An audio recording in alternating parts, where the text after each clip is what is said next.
Teman-teman semua, jadi coba kalian bayangin kalau misalnya kalian tuh lagi di Banjarmasin. Nah, kalian tuh melihat pasar yang dimana pasar itu ada di atas air. Nah, pasar itu ada di mana antara pedagang dan jual atau pembeli. Mereka melakukan penukaran barang, terus melempar uang gitu. Nah, dari satu kapal ke kapal yang lain. Nah, pasti kalian mikir kalau misalnya ini tuh cuma cara mereka dan berjualan kan. Nah, tapi dari kelompok tersebut, dari masyarakat tersebut itu merupakan budaya yang dimana sudah dilakukan secara turun-temurun.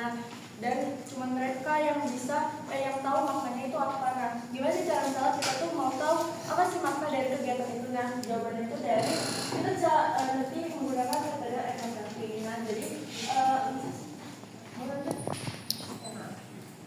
Haris dalam kelasnya itu menjelaskan etnografi seperti design and research, describe and interpret similar pattern of values, behaviors, belief, and language of cultural group. Nah, ini itu etnografi itu sebuah metode penelitian kualitatif di mana fokusnya itu kita tuh masuk ke dalam kelompok budaya yang punya budaya yang sama. Jadi si peneliti ini harus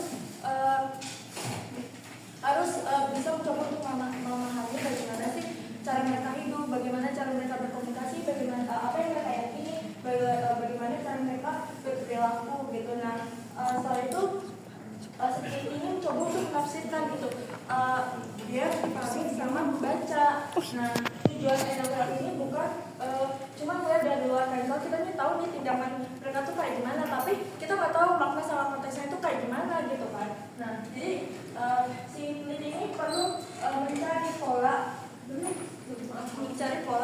yang secara berulang, dan juga kita juga perlu memastikan makna dari sudut pandang si kelompok tersebut. Nah, boleh? Nah, di sini ada cara utama etnografi yang dimana memiliki kelompok berbudaya sama. Jadi fokusnya itu ke kelompok yang punya pola budaya, nilai kebiasaan yang sama, yang dimana kita jadi tahu nih identitas mereka itu seperti apa dan bagaimana cara mereka hidup gitu. Nah, yang kedua itu mencari pola kehidupan dan interaksi. Jadi peneliti itu mencoba untuk mengidentifikasi keteraturan ide, nilai budaya, kebiasaan. Nah, dari pola-pola itu kita jadi tahu nih gimana kelompok itu terbentuk. Nah, bagaimana mereka mempertahankan identitas mereka gitu. Terus yang ketiga itu ada observasi lapangan atau observasi. Jadi etnografi ini lebih membutuhkan waktu observasi yang lama. Jadi nggak bisa cuma 1 atau 2 hari aja. Jadi si peneliti ini perlu turun langsung ke lapangan, bahkan bisa sampai berbulan-bulan atau jadi dia si peneliti ini bisa merasakan apa sih yang dirasakan sama kelompok itu, dan juga bisa mendapatkan data lebih mendalam lagi. Kayak si Hansfeld itu kan dia tuh meneliti selama 14 tahun lebih gitu kan. Terus selanjutnya berangkat teori sebagai landasan. Nah, sebenarnya teori ini bukan cuma konsep, tapi sebagai panduan untuk membantu kita dalam mengolah data berdasarkan kajian ilmiah yang luas. Nah, berangkat perspektif emik dan kritik. Nah, perspektif emik itu pandangan dari si anggota kelompok tersebut. Jadi mereka sendiri yang memaknai kehidupan mereka gitu. Kalau misalnya etik itu pandangan dari si peneliti, yang dimana berdasarkan analisis dan juga berdasarkan teori gitu. Nah, data mendalam, data-data ini bisa berupa wawancara, observasi, analisis simbolik, bahkan mengumpulkan artefak. Data ini diumpulkan secara lengkap dan juga bisa benar-benar mewakili dari kelompok tersebut. Nah, hasil itu berupa narasi detail, yang dimana narasi itu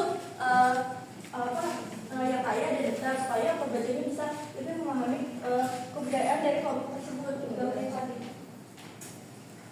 Nah, kita coba etnografi yang pertama etnografi realis, yang dimana itu peneliti menulis hasil penelitian itu berdasarkan objektif. Jadi ada sudut pandang orang ketiga. Nah, peran penulis di sini tuh jadi netral gitu. Jadi hanya melihat kehidupan sehari-harinya aja tanpa melihat masukkan asumsi gitu.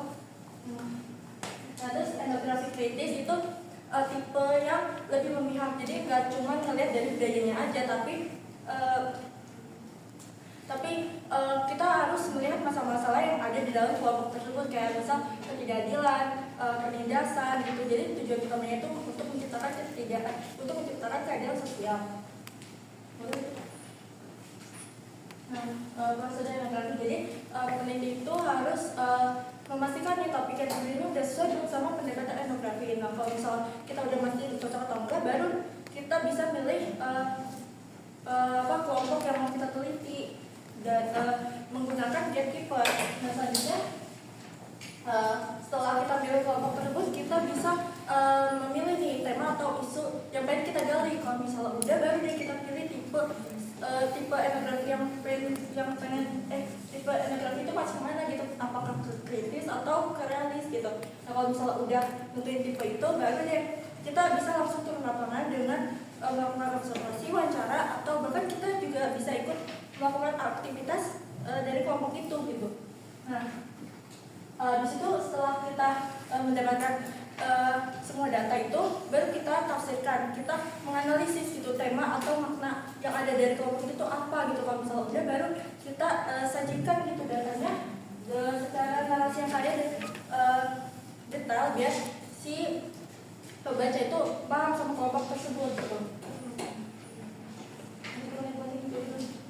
Nah, sini penerapan penelitian etnografi. Nah, di sini peneliti itu harus benar-benar paham sama konsep antropologi, budaya, sama sistem sosial yang ada di kelompok itu, biar nggak salah tafsiran gitu. Nah, ternyata di etnografi itu kan butuh waktu yang lama gitu ya. Jadi biar lebih dapat gambaran yang lebih mendalam gitu. Terus harus si peneliti ini harus tinggal dekat gitu sama si kelompok itu, dan peneliti itu harus benar-benar siap untuk beradaptasi sama lingkungan yang ada di kelompok tersebut gitu. Nah, analisis dan penyajian menurut Volkart itu ada 3. Yang pertama itu peneliti itu mendeskripsikan apa yang pengen diteliti, kayak bagaimana sih kebudayaannya, bagaimana sih konteks sosialnya, lalu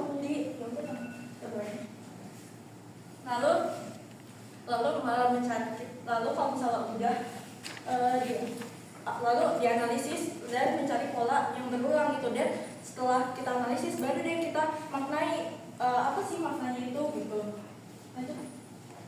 Nah, sini ada struktur penulisan etnografi. Pertama itu menurut pandangan itu ada realisme, di mana yang tadinya yang biasa itu objektif gitu. Nah, kalau misalnya konvensional itu biasanya dari lebih ke menceritakan ke pengalaman pribadinya si peneliti ketika di lapangan gitu, gimana sih rasanya ketika di lapangan. Nah, terus impresionistis gitu, jadi itu tuh lebih ke menceritakan momen khas si peneliti ketika di lapangan. Nah, selanjutnya itu ada yang Volkart yang tadi itu, yang kita mendeskripsikan lalu kita menganalisis dan langsung kita menemukan maknanya gitu. Terus emerson itu narasi tematik, yang dimana penulisan itu harus disusun berdasarkan tema-tema yang ada di lapangan gitu. Terus retorika atau gaya bahasa, supaya penulisan etnografi ini bisa lebih hidup dan pembaca itu bisa lebih paham gitu. Nah, di sini gimana sih cara dia memastikan bahwa hasilnya itu valid? Pertama, dan terima kasih itu kita peneliti itu menggunakan berbagai sumber data biar hasil penelitiannya itu valid. Terus ada member checking, yang dimana peneliti itu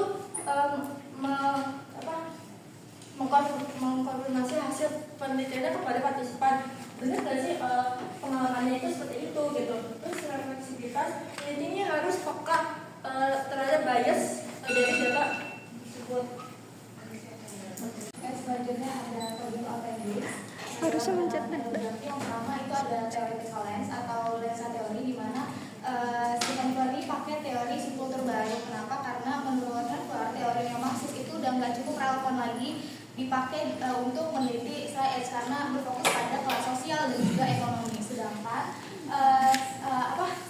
Strauss ini juga berfokus pada kelas sosial, tapi gimana cara dan gaya hidup mereka seperti apa, bagaimana mereka itu melawan budaya dominan itu seperti apa gitu. Nah yang kedua itu ada deskripsi of the culture yang jadi gerakan Straight Edge ini adalah bentuk dari perlawanan dari subkultur terdahulu, yaitu kayak punk, kayak hippie, terus juga skinhead, di mana budaya subkultur terdahulu itu identik dengan budaya yang minum alkohol, terus narkoba, merokok dan juga seks bebas gitu. Dan simbol yang paling terkenal dalam Straight Edge ini adalah simbol X besar, di mana awalnya simbol X ini tuh cuma diperuntukkan untuk anak-anak yang di bawah umur. Kalau misalnya mereka pergi ke klub itu nggak dikasih alkohol, tapi dikasih air mineral aja gitu. Tapi dengan adanya internet dan juga dari musik hardcore itu simbol X ini makin terkenal di berbagai negara gitu, dan dipakai seluruh anggota dari Straight Edge untuk menjadi identitas mereka kalau mereka itu hidupnya bebas dari alkohol, dari narkoba, dari rokok dan juga seks bebas gitu. Terus selanjutnya ada analisis of them yang ada 5 tema. Di sini yang pertama ada hidup bersih dan positif. Jadi di tema ini menekankan bahwa identitas dari Straight Edge itu adalah gaya hidup yang bebas, tapi bebasnya tuh bukan bebas kayak subkultur terdahulu. Bebasnya itu bebas dari narkoba, dari hal-hal yang emang merugikan diri mereka gitu. Awalnya karena komunitas itu sebenarnya kecil gitu, komunitas yang sedikit gitu, tapi dengan lewat musik hardcore sama prinsip mereka yang hidup bersih dan positif itu jadi makin terkenal di belahan dunia, di seluruh belahan dunia gitu. Terus juga jadi makna hidup bersih dan positif di berbagai negara sebenarnya berbeda, tapi tetap mengikuti prinsip dari hidup sehat dan juga positif. Yang kedua itu ada gerakan sosial. Jadi Straight Edge ini gak berhenti sebagai pilihan hidup sendiri gitu, tapi menjadi gerakan sosial, dimana yang tadi identitas ini itu kan terkenal dari musik hardcore sama prinsip hidup bersihnya gitu. Jadi terus dan simbol X ini bukan menjadi salah satu identitas mereka aja gitu, tapi cara berpakaian mereka juga menjadi salah satu identitas mereka. Dan juga mereka itu membuat gerakan sosial kayak membuat konser amal dari konser musik hardcore, terus juga peduli pada kampanye peduli lingkungan, terus ikut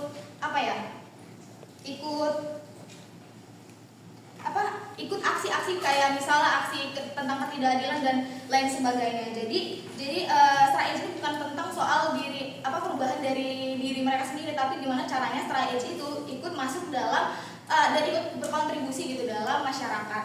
Yang ketiga itu ada perlawanan. Nah, tadi kan Straight Edge itu bentuk dari perlawanan subkultur terdahulu yang identik emang bebas gitu, bebasnya emang merusak diri gitu. Dan ada 3 level. Yang pertama itu ada level mikro, level makro, dan ada level meso, di mana level mikro ini Straight Edge itu mulai dengan menolak alkohol dari dirinya sendiri dan juga keluarganya. Terus kalau misalnya di level makro itu si Straight Edge ini udah mulai mengkritik dan menolak industri-industri yang membuat narkoba, membuat alkohol, dan juga budaya hedonisme yang emang merugikan diri mereka. Dan yang ketiga itu di level meso, di mana prinsip dari hidup bersih dan hidup sehat dan positif itu menjadi senjata mereka untuk menolak hal-hal yang emang merugikan. Terus yang selanjutnya itu yang keempat itu ada transformasi diri, di mana banyak dari Straight Edge yang mengalami perubahan dari dirinya sendiri, mulai dari yang tadi mungkin makan daging menjadi sekarang vegetarian, terus juga lebih disiplin lagi hidupnya, peduli pada lingkungan, dan juga bisa mengendalikan diri mereka sendiri. Terus transformasi ini juga bukan cuma soal fisik aja, tapi cara berpikir mereka juga ikut berubah. Yang tadi mungkin berpikiran negatif terus menjadi lebih berpikir dengan positif. Jadi mereka merasa hidup mereka itu lebih bermakna gitu, tanpa harus bergantung pada narkoba dan juga alkohol. Yang terakhir itu ada perempuan. Jadi di straight edge ini emang didominasi, jadi didominasi emang oleh laki-laki. Jadi sebenarnya banyak perempuan yang di kelompok straight edge ini memanfaatkan gerakan straight edge ini sebagai melawan seksisme, di mana si perempuan ini gak mau lagi menjadi objek seksual dan juga mau mendorong hubungan yang sehat dan juga setara gitu. Terus beberapa band dari straight edge itu juga membuat ada beberapa lagu yang emang didefinisikan untuk menentang diskriminasi gender gitu. Yang selanjutnya itu ada field issues atau isu di lapangan. Nah, di dalam penelitiannya Harvard juga punya mengalami tantangan gitu, beberapa tantangan. Pertama itu ada akses, karena komunitas yang sedikit, yang masuk kecil, jadi Harvard tuh susah masuk ke dalam gerakan strategi ini, dan itu memang butuh waktu yang lama. Yang tadi dijelaskan sama Fatma, itu butuh, kalau misalnya emang mau masuk ke dalam suatu suku budaya itu harus ada gatekeeper atau orang lain, orang ketiga gitu, biar kita bisa masuk lebih mudah gitu. Karena si Harvard sendiri tuh dia masuk tuh nggak langsung ikut masuk gitu. Dia mulai ikut konser-konser hardcore juga, dan ikut aktivitas yang dilakukan sama si straight edge, dan itu gak langsung diterima gitu sama si straight edge. Yang kedua itu ada isu gender. Nah, walaupun si straight edge ini menjadi tempat si perempuan ini untuk melawan seksisme, tapi si perempuan di dalam kelompok itu merasa terisolasi dan kurang disambut dengan baik oleh kelompok straight edge, karena si laki-laki di straight edge ini membuat mentalitas klub lelaki dengan seruan brotherhood yang berkonotasi itu maskulinitas. Jadi banyak perempuan di straight edge ini justru menjadikan komunitas ini untuk ruang untuk melawan seksisme, tapi mereka tetap merasa terisolasi gitu. Terus yang selanjutnya itu ada pandangan dari luar komunitas. Jadi orang luar tuh sering menganggap bahwa straight edge ini tuh kaku, terus juga merasa kalau straight edge ini terlalu eksklusif karena tadi prinsip hidupnya aturan yang terlalu ketat, yang terlalu menahan diri anggotanya gitu, nggak hidup bebas kayak si subkultur terdahulu gitu. Jadi anggota si straight edge ini menjadi lebih hati-hati lagi dalam misal ada peneliti yang mau meneliti mereka, jadi mereka itu mau berhati-hati saat menceritakan menceritakan tentang kehidupannya kepada si peneliti, karena takut disalahpahami. Hal ini yang membuat si peneliti itu menjadi datanya kurang yang mempengaruhi data yang akan dikumpulkan nantinya. Selanjutnya itu ada interpretation atau interpretasi. Jadi dari penelitian ini jadi gerakan straight edge ini tuh enggak cuma tentang gimana cara menolak narkoba, menolak alkohol, rokok, atau seks bebas, tapi lebih dari itu. Straight edge ini dimaknai sebagai identitas yang kolektif gitu, yang membuat anggota straight edge ini bisa menemukan jati diri mereka itu seperti apa, merasa berbeda dari budaya yang dominan yang identik dengan merusak diri mereka, terus juga punya ruang gitu untuk melawan hal-hal yang mereka anggap merusak, seperti gaya hedonis dan juga industri kapitalis yang mencari untung lewat produk adiktif gitu. Tapi kenyataannya tuh di satu sisi lain kan tadi ya, di straight edge itu masih memandang bahwa perempuan itu walaupun si gerakan straight edge ini menjadi tempat untuk melawan seksisme, tapi di sisi lain komunitas itu masih didominasi laki-laki, dan membuat perempuan itu menjadi ngerasa kalau misalnya itu mereka terisolasi dan juga kurang tempat bukan jadi nggak disambut dengan baik gitu.